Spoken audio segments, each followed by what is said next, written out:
how conducive would you say is the ecosystem for the market? If you talk about, and maybe Kamal, you can put your thoughts on this. How is the ecosystem developing from suppliers, the regulators, end customers, laborers, land, etc., and what is required to improve, to actually see this grow significantly? So there are a lot to talk about. How India is a challenging market to develop and operate data centers, which is why we have also seen a lot of the new entrants in the market. They stumble and fall far behind their schedules. Okay, so I don't want to go into specifics, and the reasons are understandable. While it may not be a straightforward job, to develop data centers in India, but there are experienced players, who are there in the market, for quite some time, and there are also players like Yotta who has an infrastructure background, because ultimately, the base is the infrastructure, right? So we these kind of experience help us to with, and of course with deep understanding of building data centers in multiple geographies. Like we have a data center in Calcutta also. We have a data center in Bangalore, Chennai, Hyderabad, Noida, in almost all the cities, And I heard Rajagopal talking about the edge data centers.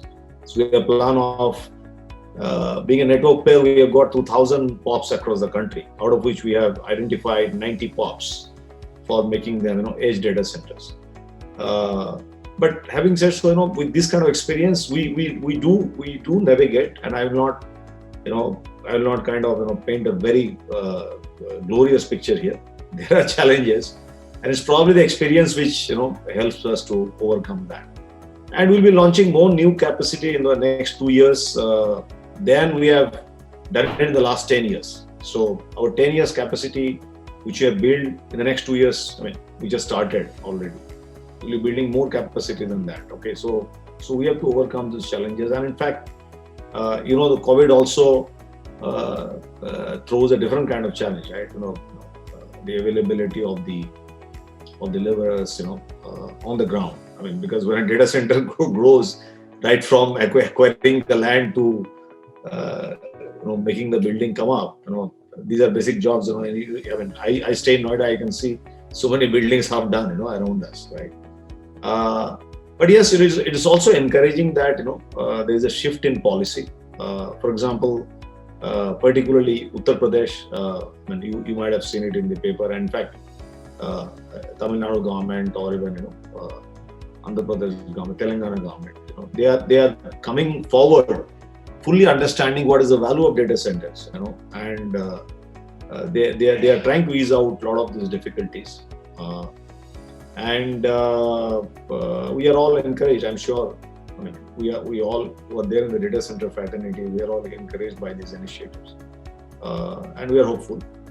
And I'll point out one area where we need to see really further improvement in India is when the customers they want to buy data center, and the kind of requirements what they float, or the RFP what they float. My view is that these are all 10 years old, right?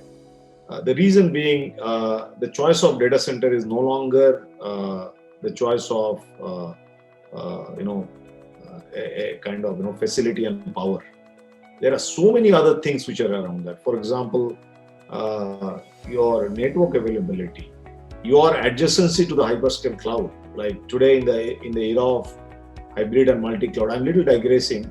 In the era of hybrid and multi-cloud, you are expected to have any enterprise would get benefited if the hyperscale cloud and the enterprise data center are located in proximity. Which means connectivity from each of these data centers to the hyperscalers. So so on the customer side also there are certain improvements which are required, I must say. We don't talk about it daily, but these are some of the things which came to my mind, which I thought let me bring it up. Yeah, so this much from my side.